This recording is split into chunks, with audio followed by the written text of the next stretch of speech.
రక్షణకర్త అయి ఉంటే, యేసయ్య మనకు వెలుగై ఉంటే మరి భయపడవలసిన అవసరం లేదండి. కానీ భయం ఎందుకు వస్తుంది?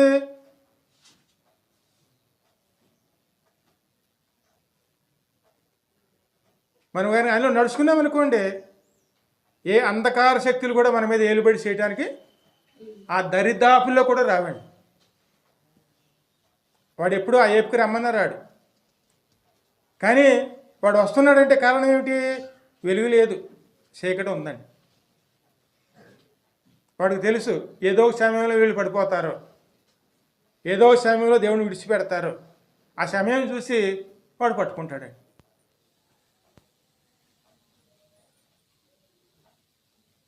ఇంకా పట్టుకుంటే ఎలా వదిలిపెడతాడండి? మళ్ళీ దేవా నువ్వే దిక్కని మళ్ళీ ఆ దేవుని దగ్గరికి రావాల్సి వస్తుంది. ఎప్పుడు కూడా మన విశ్వాసం